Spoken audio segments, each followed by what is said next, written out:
Fayumi, ini nisbat kepada bapaknya Fayumi.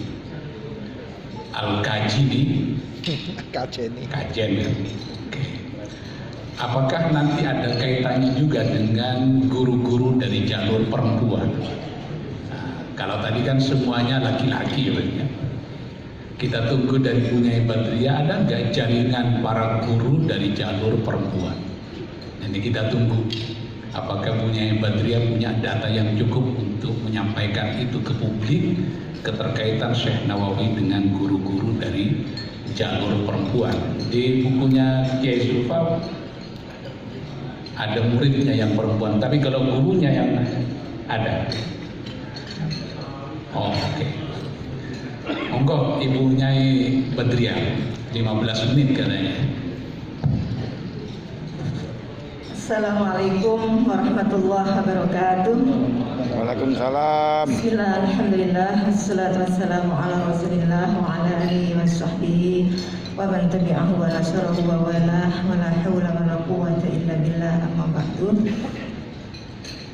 Hadratil muhtaramin, al-ulama, al-qurama, banyak sekali yang hadir di sini, para kiai, para ibu nyai, dan di antara yang hadir adalah para guru saya dan Kiai Mu'ad Thohir dari Kajen, Profesor Kamarudin Hidayat, guru saya di UIN, senior saya, guru saya Profesor Sri Mulyati, para pengurus Profesor Dr. Sri Mulyati, para pengurus pimpinan PBNU, Kiai Nusron Wahid, Kiai Haji Nusron Wahid. Jadi beliau ini cepat sekali ini berubah. Gus Nusron tadi barusan Kiai Haji Nusron Wahid, masya Allah luar biasa.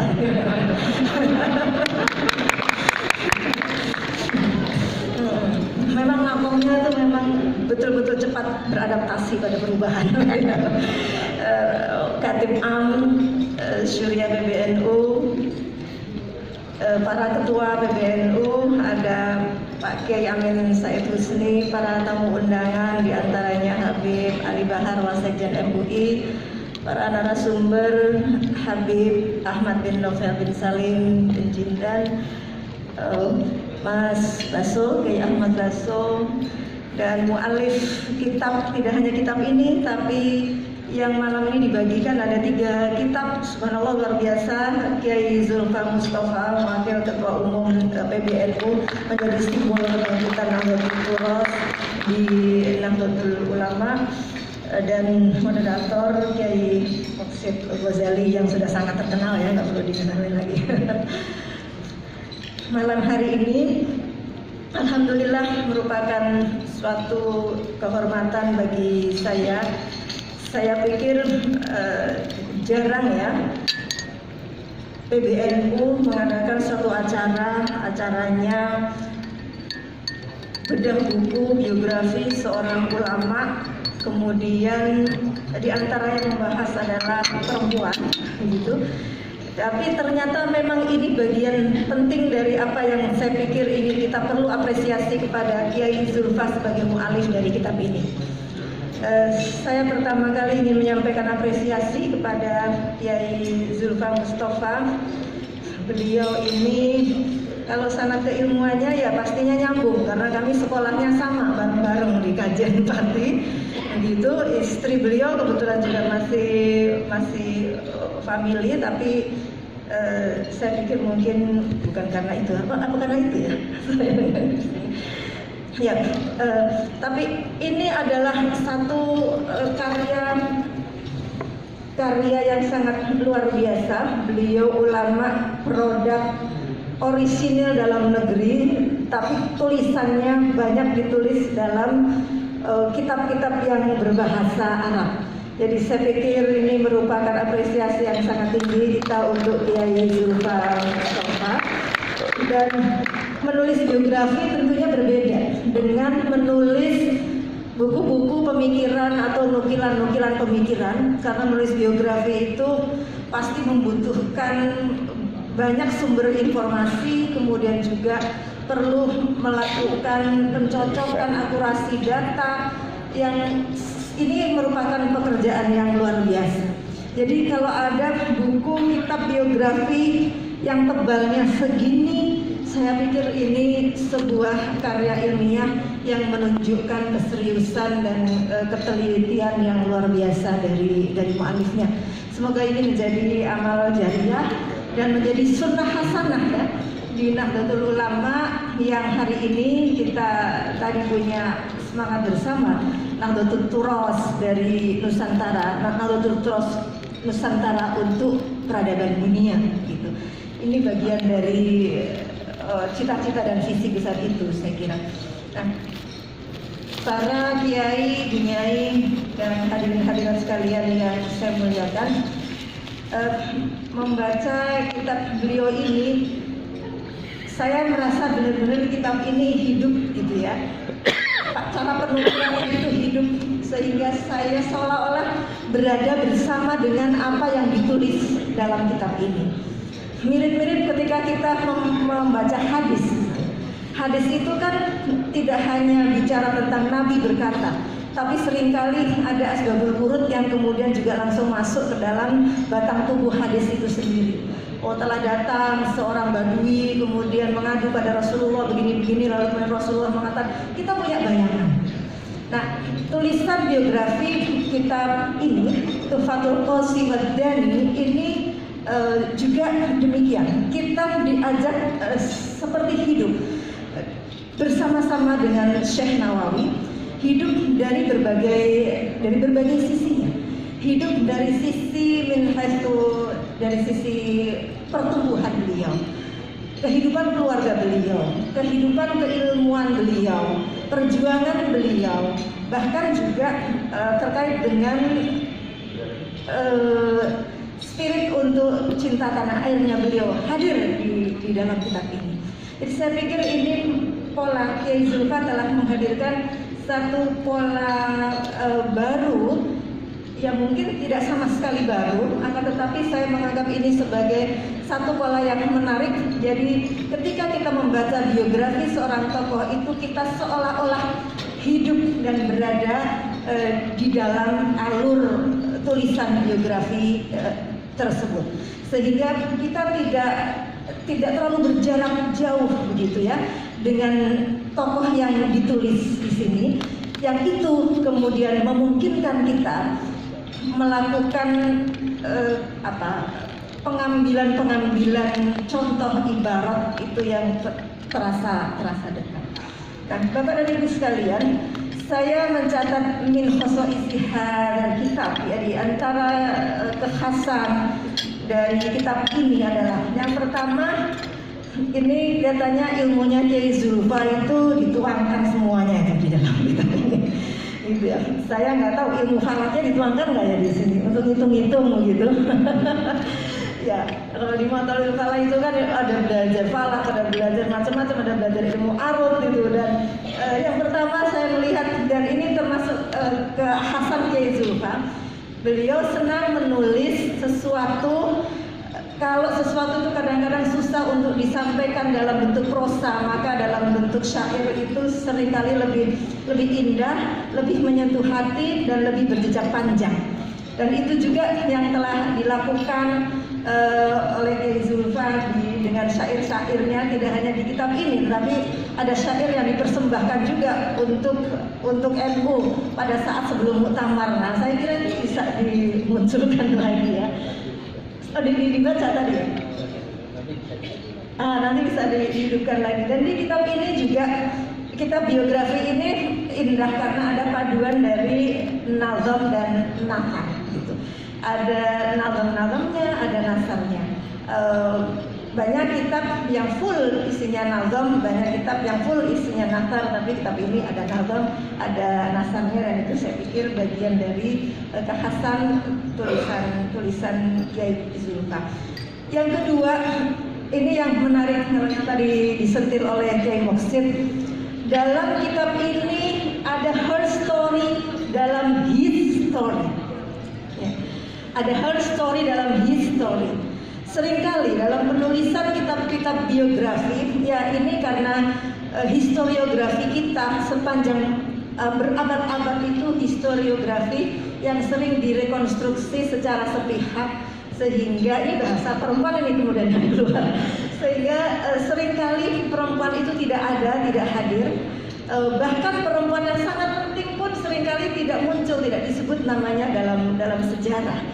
Nah, Kiai Zulfar memunculkan itu, dan ini saya kira tidak mungkin muncul tanpa ada kesadaran memang dalam merekonstruksi sebuah history, her story juga perlu untuk masuk. Maka di sini ada nama ibu dari Syekh Nawawi, ada nama putri-putrinya, kemudian juga ada nama dua istrinya. Nah, dua istrinya tapi nggak poligami ya. Ya, beliau menikah, kemudian istri pertama meninggal, kemudian menikah lagi, kemudian Syekh Nawawi meninggal.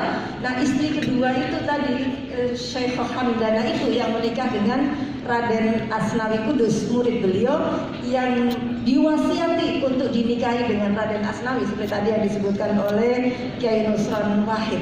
Nah, ternyata Kiai Muksid dengan menyebutkan perempuan di dalam penulisan sejarah, kita tidak hanya merekognisi, mengakui keberadaan perempuan dalam kehidupan seorang tokoh, tetapi juga kita bisa menjadi pintu masuk untuk mengungkap banyak sejarah atau fakta-fakta dan data-data yang lain.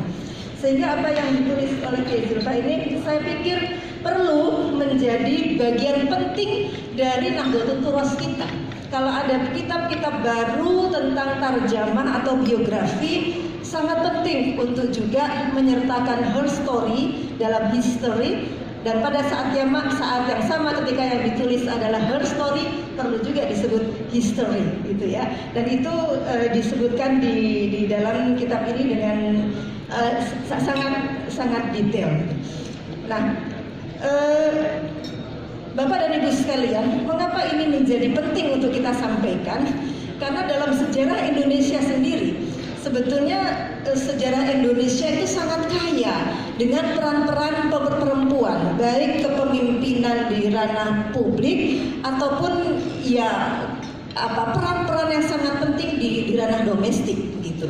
Ya, dari sejak zaman Hindu, dari kemudian kita kenal ada Ratu Sima di Kalingga, kemudian Tribuana Tunggadewi, dan ketika kerajaan Islam pun Indonesia Nusantara ini mengenal ada 17 lebih bahkan yang ditulis oleh Bernisi, ada 17 ratu muslim, ratu perempuan yang terlupakan dalam sejarah, 4 diantaranya dari Nusantara, tapi ternyata lebih dari 4. Karena dari 4 itu semuanya dari Aceh. Di luar itu ada Ratu Intoraya, ada Ratu Aisyah Weteri Ole, ada Ratu Kalinyamat, dan ada Ratu Sinuhun dari Palembang. Yang itu mereka punya karya-karya ilmiah yang sangat luar biasa juga, gitu. Dan ini juga bagian dari kekayaan Nusantara yang mudah-mudahan ini juga menjadi bagian penting dari kajian teman-teman pegiat turas Nusantara. Karena ini juga bagian dari kekuatan Islam Nusantara. Sayangnya penulisan sejarah yang tidak cukup berimbang itu sering menenggelamkan ini. Contoh yang paling kasat mata misalnya, kita kenal dengan Sultan Iskandar Muda, kita kenal dengan Sultan Iskandar Tsani. Sultan Iskandar Tsani adalah menantu Sultan Iskandar Muda. Yang putri dari Sultan Iskandar Muda adalah Ratu Safiyatuddin, 35 tahun berkuasa di Aceh. Pada saat kepemimpinan beliau, keilmuan berkembang begitu pesat. Ada 2 orang sufi besar yang mendukung sultanah dan didukung oleh sultanah.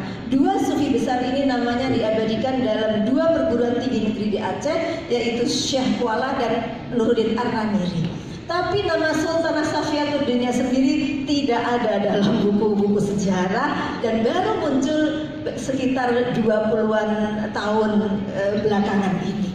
Artinya ini memang satu tantangan yang kita Indonesia, kita Nusantara punya banyak sekali nama, akan tetapi sayang itu masih banyak yang tenggelam. Bukan terakhir ya, tetapi penelitian misalnya penelitian dari Profesor Martin van Brunissen misalnya, kitab Perukunan Jamaluddin. Nah itu ditengarai, ditulis oleh Fatimah Al-Banjari, cucu dari Syekh Arsyad Al-Banjari. Akan tetapi karena merasa kurang pede atau khawatir kalau yang menulis perempuan nanti buku itu dianggap kurang otoritatif, artinya buku itu dinisbahkan kepada pamannya yang kemudian terkenal menjadi buku Perukunan Jamaluddin yang sampai hari ini juga dibaca di berbagai wilayah termasuk di Thailand. Nah, artinya kekayaan turas Nusantara itu juga perlu untuk menggali keterlibatan perempuan, baik yang berperan langsung sebagai yang menulis atau sebagai yang ditulis, atau berperan langsung di dalam pengumpulan turas Nusantara. Termasuk di antara yang sangat fenomenal itu ada Ratu Aisyah Tenri Oleh, 55 tahun menjadi Ratu Kerajaan Tanete di Sulawesi Selatan. Beliau mengumpulkan naskah Lagaliko yang sekarang ada di Leiden, yang itu disebut para sejarawan naskahnya lebih panjang, lebih banyak daripada kisah Mahabharata. Dikumpulkan oleh seorang perempuan Indonesia yang sekaligus menjadi ratu dari kerajaan Islam di Tanete, Aisyah Tenri Oleh. Nah, Ibu dan Bapak sekalian yang dirahmati oleh Allah Subhanahu wa taala, ya alhamdulillah hari ini PBNU melakukan langkah yang sangat luar biasa, tetapi ini bukan sesuatu yang benar-benar baru sesungguhnya, karena memang ada akar sejarah yang cukup panjang tentang keterlibatan perempuan baik di dalam sejarah politik, sejarah intelektual maupun sejarah sosial. Nah, ini hal yang kedua yang secara sadar saya lihat ada di dalam kitab ini, di dalam terjemah ini. Saya juga melihat ada konteks yang disampaikan dalam kitab ini. Jadi tidak hanya tulis tahun lahir anaknya sekian, tetapi kemudian interaksi di dalam keluarga itu juga digambarkan. Sehingga saya punya bayangan yang sebelumnya saya itu tidak punya bayangan Syekh Nawawi itu seperti apa kehidupan berkeluarganya. Saya punya bayangan waktu beliau kecil di rumahnya seperti apa, waktu beliau berkeluarga seperti apa, santri seperti apa, beliau sangat tawadhu, sangat sederhana, bahkan beliau melayani dirinya sendiri padahal beliau orang sangat besar, bahkan beliau tidak mau membangunkan istrinya dan murid-muridnya, nggak mau ngagetin kalau lagi malam. Aduh, Masya Allah, Syekh Nawawi ini contoh yang luar biasa nih, berarti juga buat para kiai. Itu ternyata ditulis juga ada di sini gitu. Ini menarik nih, Kak Zulfa, dari mana nih informasinya? Informasi yang selama ini mungkin dianggap pinggiran, tetapi kemudian masuk di dalam kitab ini. Jadi ini sesuatu yang luar biasa. Yang berikutnya adalah kitab ini penting menurut saya untuk rujukan bagi kita yang teman-teman, khususnya teman-teman yang concern pada Nahdlatul Turas. Adanya tarjamah itu dibangun sekaligus dengan paradigma al-ulama warasatul anbiya. Jadi tarjamah ulama tidak hanya bicara tentang sejarah keilmuan, tapi juga bicara tentang sejarah perjuangan, berbicara tentang sejarah kebangsaan. Yang itu kemudian ada juga, dan itu saya pikir seperti tadi yang disampaikan oleh Habib Ahmad bin Novel, saya pikir itu perlu menjadi arus baru ya, arus baru penulisan tarjamah turas Islam Nusantara. Itu memang di antara arkannya itu, rukun-rukunnya itu kayaknya perlu ini deh gitu ya.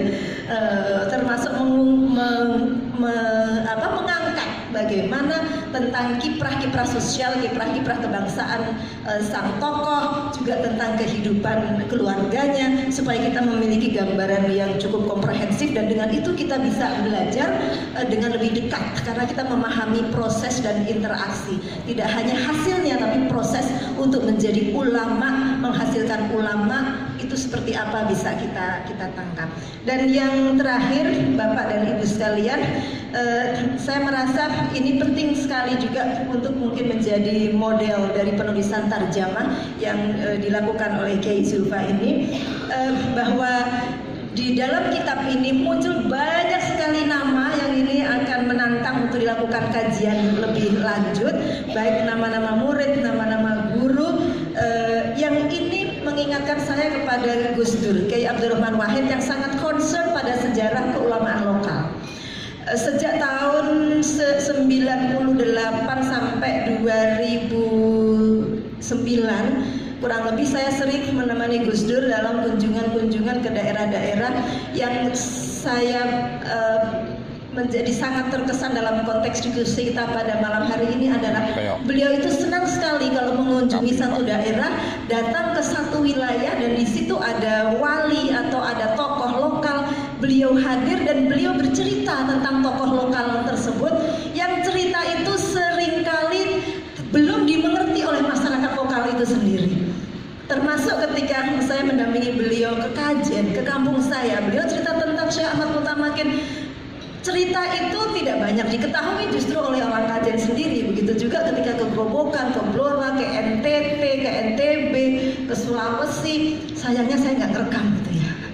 Nah saya tanya, terus ini juga Gus Dur itu sangat paham juga dengan sejarah-sejarah, misalnya kenapa Condet, kenapa ada Berlan, kenapa Matraman, itu sejarah-sejarah lokal itu betul-betul dipahami. Dan saya pernah bertanya, kok begitu Gus, itu referensinya dari mana? Saya bilang begitu ya. Saya tanya begitu dan beliau bertanya, saya ini belajar dari siapa saja Mbak Badria? Saya belajar termasuk dari para juru kunci itu. Kalau saya datang ke satu makam, saya belajar dari juru kunci itu. Saya pernah diprotes sama sejarawan Belanda. Ya saya bilang silakan aja Anda memprotes, kalau Anda memprotes nggak terima, teliti aja lagi sendiri. Tapi buat Gus Dur, sejarah itu tidak hanya sekedar ini siapa lahir di mana, kemudian wafat kapan apa karyanya, tetapi apa pelajaran yang terpenting dari sejarah itu? Watau bernafsu maqad damat liwat. Sehingga ketika beliau menceritakan satu sosok, satu tokoh lokal, itu yang saya tangkap benang merahnya, selalu beliau mengambil kaitan dari sejarah ini, sejarah masa lampau itu dengan kehidupan kita berbangsa, beragama sampai menjadi Indonesia saat ini. Dan selalu begitu, dimanapun ketika beliau mengungkit sejarah lokal seorang tokoh. Jadi saya pikir ini bagian dari mungkin manhaj kali ya, manhaj penulisan tarjamah ulama-ulama Nusantara itu ya memang tidak bisa memisahkan antara kiprah dan karya ilmiahnya dengan kehidupan berkeluarganya. Yang di Indonesia ini punya sejarah yang cukup kuat, sejarah perempuan yang cukup kuat namun berabad-abad terlupakan dan belum tertulis, dan juga sejarah kebangsaannya. Mudah-mudahan ini menjadi poin-poin penting yang sudah dituangkan Kiai Zulfa dalam kitab tarjamahnya ini, dan yang pasti kita sangat mengambil manfaat banyak dari kitab ini, dan dari kitab ini akan ada, saya yakin akan lahir kitab-kitab baru, karena dari setiap nama ini kalau perlu dibikin biografi saja sudah ada berapa puluh biografi yang akan muncul. Mudah-mudahan ini betul-betul menjadi penanda kebangkitan Islam Nusantara dari turosnya. Demikian, wassalamualaikum warahmatullahi wabarakatuh. Terima kasih Ibu Nyai Badriah. Ibu Zulfa dipuji karena keindahan diksi di dalam kitab ini. Kiai Zulfa ini tidak pernah studi di Timur Tengah, tapi bisa menulis dalam bahasa Arab yang sangat baik, itu luar biasa menurut saya. Insya Allah Kiai Sahal sebagai gurunya Kiai Zulfa ini bangga punya murid seperti Kiai Zulfa. Kiai Mu'ad itu, Kiai Mu'ad Tahir, Rais Syuriah PBNU, itu gurunya Kiai Zulfa. Kiai Mu'ad punya keunggulan dibanding Kiai Zulfa. Kiai Mu'ad bukan hanya tahu bahasa Arab, ngajari bahasa Inggris juga buat Kiai Zulfa. Guru bahasa Inggrisnya Kiai Zulfa ini ya Kiai Mu'ad. Di kajian ada kiai yang bahasa Inggrisnya bagus, diksinya luar biasa. Pasti karena Kiai Zulfa memiliki pengetahuan yang cukup banyak mengenai ilmu arud ini. Saya lihat ilmu kawafinya kayaknya jalan juga di sini. Menjaga akhir dari syair itu kan gak mudah biar rimanya terjaga. Bahwa kemudian ada sedikit meleset dari segi nahunya, itu boleh dimaafkan di darurati syair. Itu biasa itu. Udah langgar sedikit, ini darurat syair biasa itu. Itu senjatanya di kalangan para ahli nahu. Kalau syair dilanggar tuh nahu sarraf itu diperbolehkan. Mudah-mudahan ada waktu nanti Kiai Zulfa bisa menulis nazam-nazam yang seperti ini. Ini pujian dari Bunyai Badriyah ini. Ada syair-syair dalam bahasa Arab ini. Ternyata ada kaitannya dengan perempuan juga. Tadi yang di garis tebal itu Syekh Nawawi tidak poligami.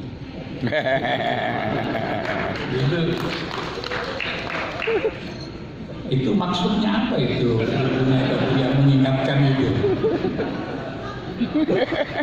Nah, itu istabilus tebal Syekh Nawawi memiliki 2 istri tapi tidak dalam satu waktu, tidak poligami. Jangan-jangan Bunyai Badriyah ingin menegaskan syarat untuk alim seperti Syekh Nawawi salah satunya tidak poligami. Nggak tahu saya. Mungkin bisa itu. Ada syarat jadi wali.